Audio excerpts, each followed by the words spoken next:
Hi, I'm Kelly with citruscycles.ca. I'm here with Raleigh's Kodiak IE. It is a full suspension electric mountain bike powered by the Bosch CX drive here, a 500 watt hour battery. And the standout feature to me on this bike is the value. It's an incredible price for a full suspension bike with top end specs on it. You can find the current price, the details on the specs, you can order online and find our contact info on our website at citruscycles.ca. There you can find our toll-free number, our email address. You can reach out to us on Facebook if you wish, and we'd be happy to set up an appointment for you to come try it here in beautiful Ladysmith, British Columbia on Vancouver Island, or you can take advantage of our Try at Home program, and all those details are on our website. So yeah, if you check out the website and check out the current pricing, you'll see it's an amazing value for a full suspension electric e-bike. So we have these knobby neck 27.5 by 2.8 tires, so those are a plus size tire. We do have the Addix compound, which is nice, and you could set it up as tubeless if you wanted to do that.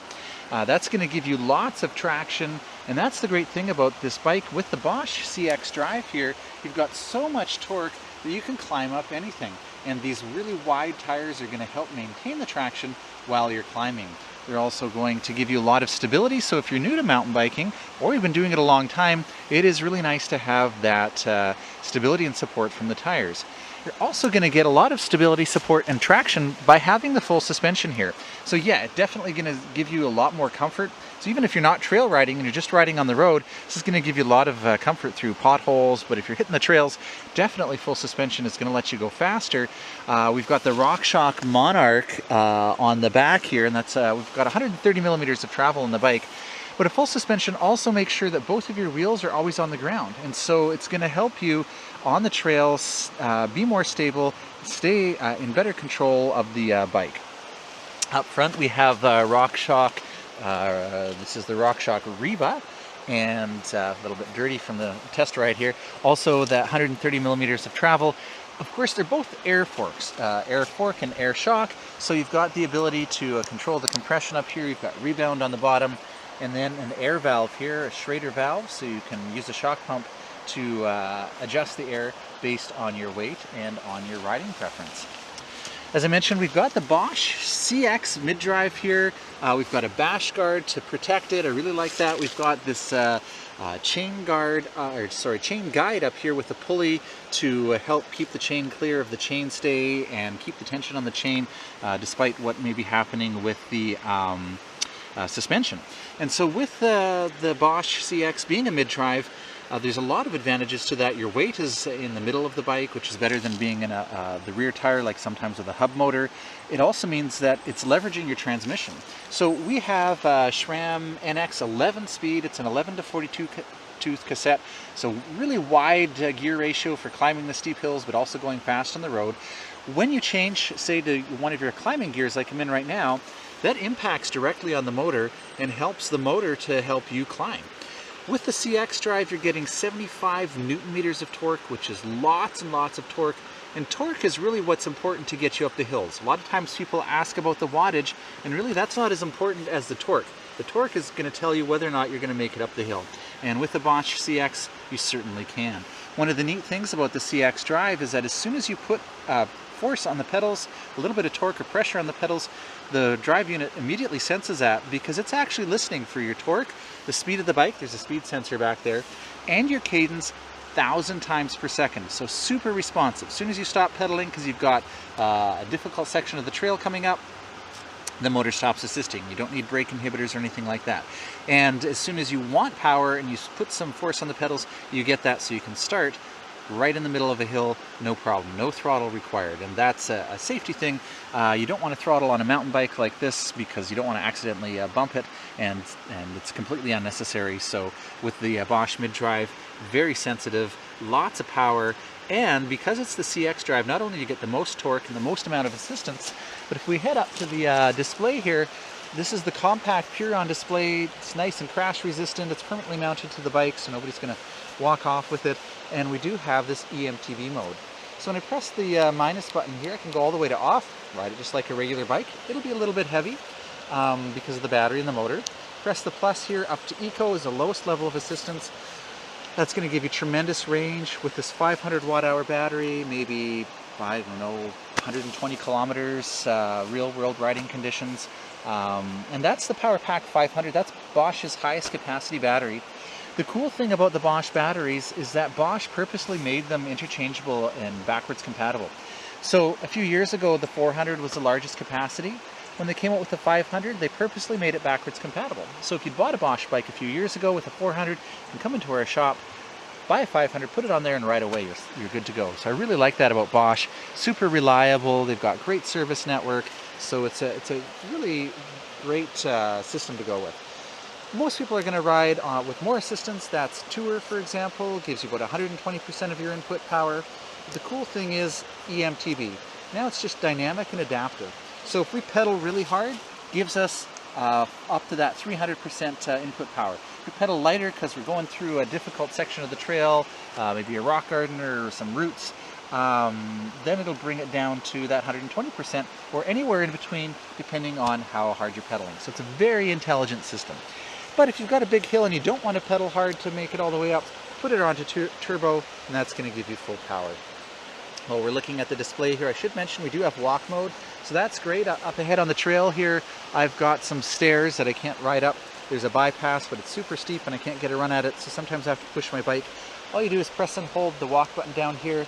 The display, nothing happens, but the display says Walk Plus, and that's your visual cue that you now press and hold the plus button, and that's going to move the bike along at a walking pace. One of the cool things is Bosch recently updated the CX drive. So if you're buying a bike from us, of course, we're going to make sure it's got the latest firmware. If you got a bike from us before, bring it in. We're happy to update it for you. And with that new firmware in walk mode, it kind of senses, and I don't know that it's using an inclinometer because I don't know that there is one included in the drive unit. But basically, I think what it's doing is it's sensing the speed. And if you're on a really steep hill, in the past, you know, it basically would give you enough power to go about 5 kilometers an hour, which is a walking pace. But on a really steep hill, that wasn't enough. So now the update basically senses how fast the bike is going and gives you enough boost to keep you at that 4 or 5 kilometer an hour pace, even up a steep hill. So that's a pretty cool feature about the Bosch drive unit there, having the walk mode. We also have some limited stats. With the Purion, instead of the Intuvia, which is kind of mounted in the middle here, the Intuvia display is removable, can give you some USB power for a phone or something like that. It's a little bit bigger. This is a little bit more crash resistant, but it doesn't have as much stats in it. So we do have a trip counter there. We do have a total odometer, and one of my favorite features is it does have a range calculator. So based on the last few kilometers I've gone, it's telling me exactly how much further I can go on each level of assistance. So that's a really handy feature to have. To reset any of that data, I press and hold the plus and minus. If I wanted to, you could actually wire in a light, and that's the cool thing about having the Purion display is it leaves the space open. So we've got some really neat e-bike lights, for example, that attach to the clamp on the stem here, and we can wire that into the drive unit so your battery is providing power to the light. You don't have to worry about recharging it before every ride. You don't have to worry about ringing along because it's permanently mounted. If you just press and hold the plus button, that will activate the light, so it's a nice option to have. Nice wide bars, flat stem, short stem, exactly what you want for a mountain bike to give you that control you want over the bike in difficult sections. These are actually nice grips. They are locking, which is nice. And of course, grips are an easy thing to change. You could change the saddle. I like the saddle actually. And you could change the pedals. And surprisingly, I didn't mind the pedals. I often change pedals on bikes that I get. These are Wellgo. They're actually decent quality, and they have pins here now that they're not removable or adjustable. And you know, that's kind of what you're getting again with this kind of price. They're very serviceable, good pedals, but you know, if you wanted to upgrade, you could. You wouldn't have to, because you've got those pins on there to keep your foot from sliding off, and they're wide enough. So comfortable saddle, comfortable grips, locking grips, trigger shifters for the SRAM X11 drivetrain, and we've got these Magura 54 brake levers up here. They're kind of like a one finger. Maybe if you have small fingers, you can do two. I do one finger. But this is really cool. They're actually a quad piston brake up front. So again, for this price, that's really impressive to get a quad piston brake up there. And of course, just a dual piston on the back. And that's typically all that you need on the back.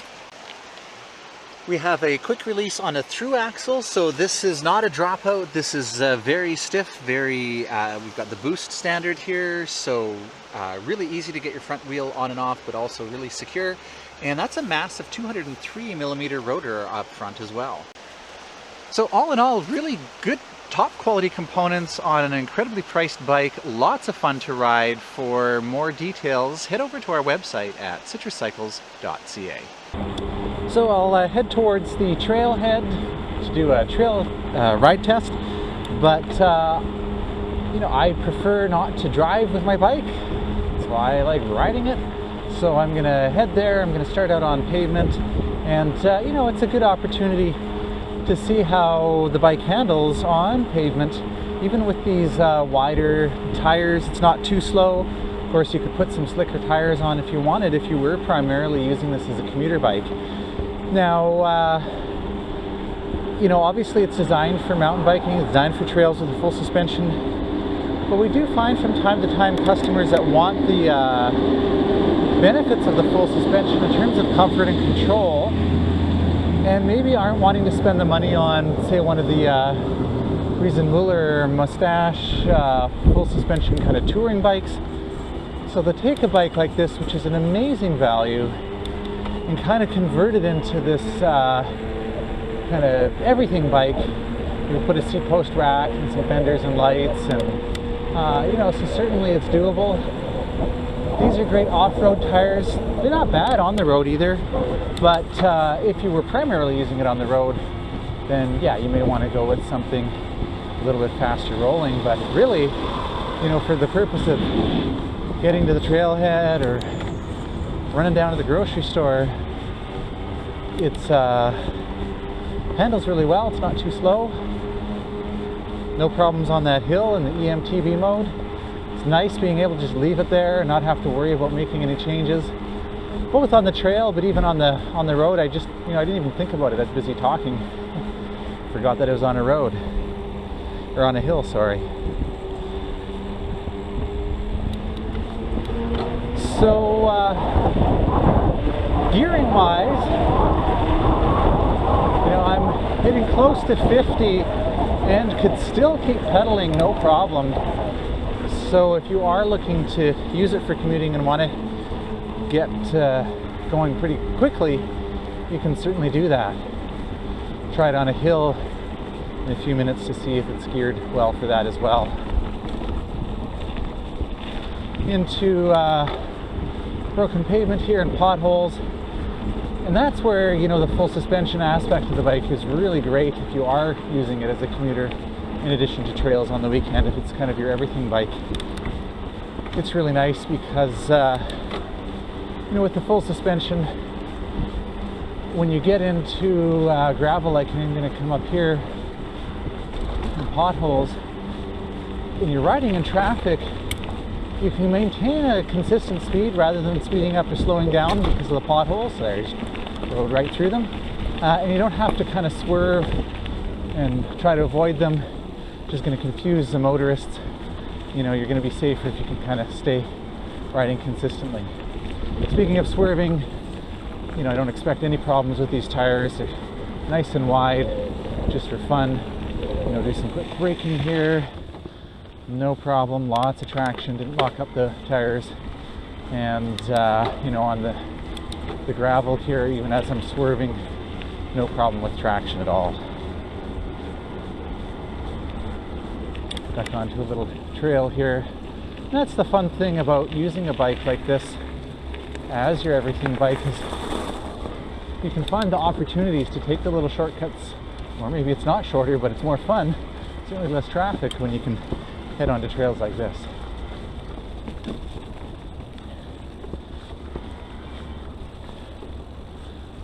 The setup of the bike is nice. I'm riding a medium right now, which is a little on the small side for me. I'm 6 feet, so I would go with a large size.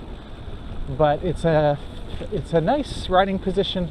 You're forward enough to give you control over the bike. Like, I feel like I can really throw the bike around as I need to, but at the same time, I'm you know, not so far forward that I'm having a hard time seeing in traffic.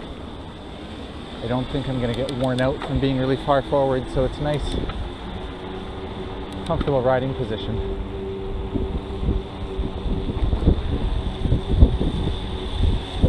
We've got a couple of hills coming up here. The first one isn't particularly steep.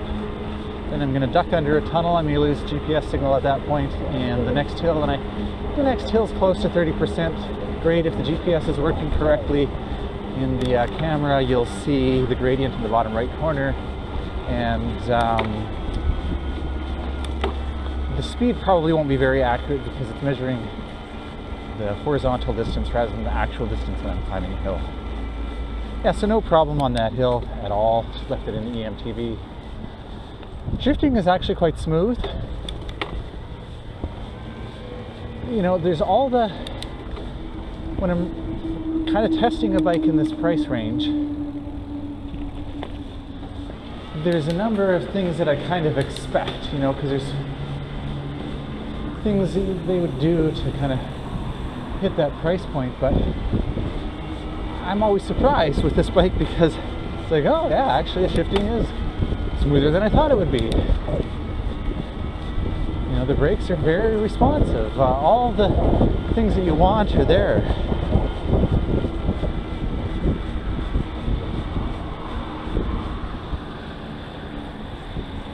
Okay, and just for fun on the hill, I'm going to boost it up to turbo here.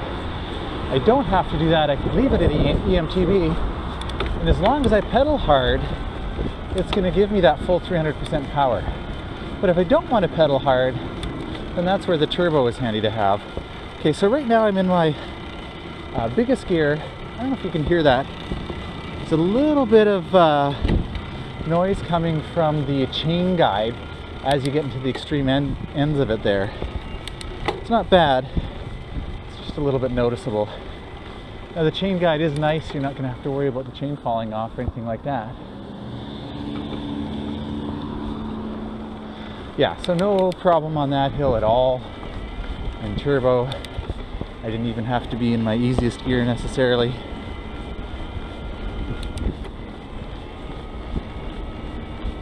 You'll also notice that I stopped before the crest of the hill, so it's still on a slope. And with this Bosch CX drive, it's so responsive.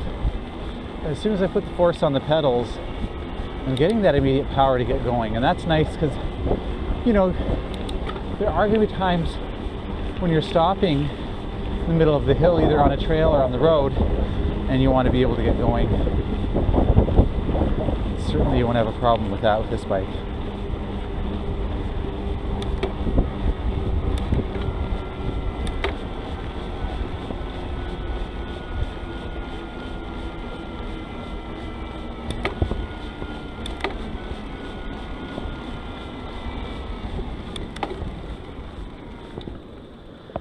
Again, starting on a slope, no problem.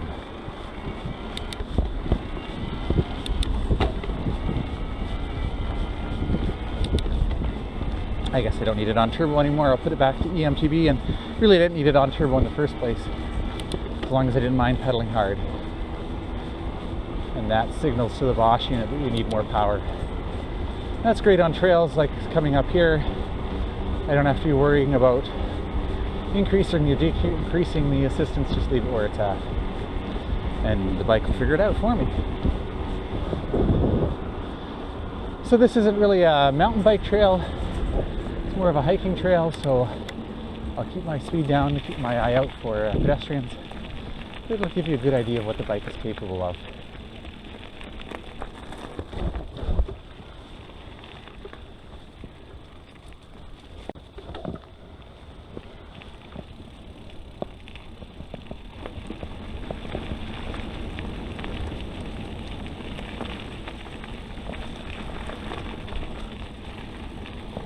Yeah, I'm just doing some experimenting with these brake levers here, and with my gloves on, certainly they're a good one-finger brake.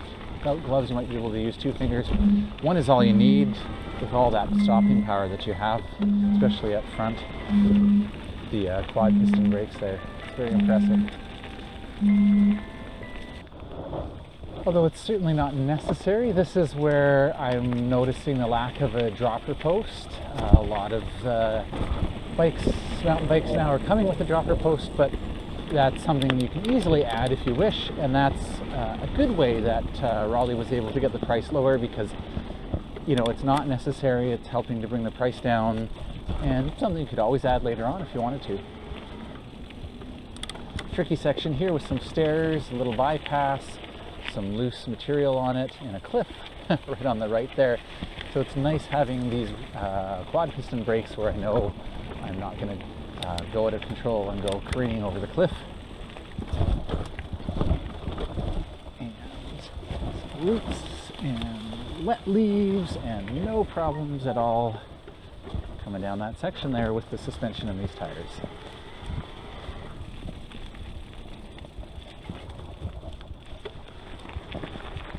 Next I'll head into some very deep, loose, coarse gravel here by the hydro substation and see how these plus size tires handle loose material like that.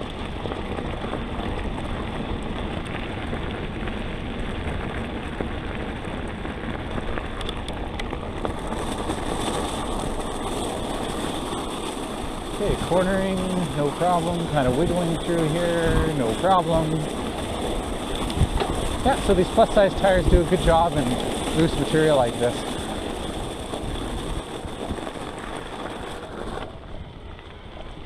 I feel like this is actually a quick bike. I'm kind of surprised at how fast I'm able to get going here. Again, lots of wet leaves.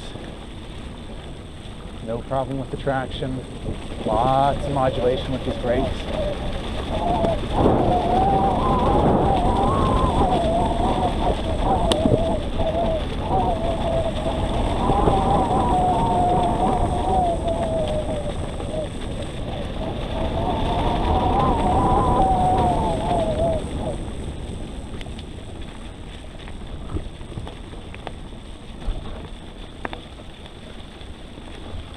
Handled really well coming down that descent.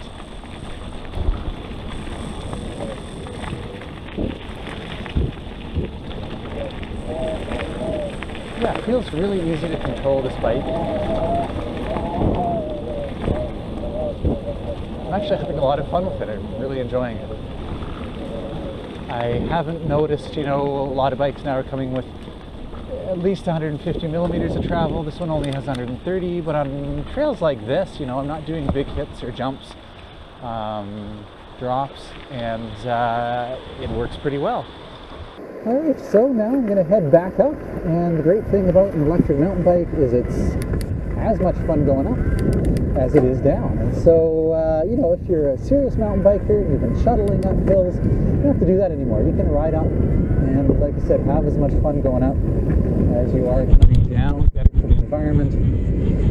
If you've been slogging your way to the top of the hill, what we're starting to find is that the electric mountain bikes are helping to reduce injuries because, you know, you do a big long climb to the top, and by the time you get up there, you're really tired, and you kind of got a mushy brain, and you start making poor choices on the way down. Alright, so I've got it on turbo again. I wouldn't need to again. I could just use that eMTB mode and no problems climbing up. The other great thing about an electric mountain bike is you can cover a lot more ground. So in the past, maybe I only have, you know, half an hour for lunch or something like that. On my regular bike, it just wasn't worth getting out because I couldn't really get very far and had to turn around and come back. When you've got the assistance, you know, climbs like this don't take nearly as long and don't wipe me out as much for the afternoon. It's not like I'm going to have to get back to work and need a nap. So having the eMTB allows me to ride more often, more frequently, shorter rides when I only have a little bit of time, but also longer rides when I want to. I can get on the bike and I'm not worried about, you know, getting too far away from home and then being wiped out and not being able to make it back home. It's nice having that assistance. I can decide how much I want from it, and with that range calculator, I know exactly how much further I can go. Alright, well, I gotta say I'm really impressed impressed with this bike. The quality of the components, how well it handles. It's a really great value for that price. I think the only complaint I've had about it is that chain guide with the pulley up there is a little bit noisier, and we're starting to see on other designs on more expensive bikes that they've designed it so that's not necessary. But other than being slightly noisy, it's not a performance issue. So yeah, all the details should be over on our website at citruscycles.ca.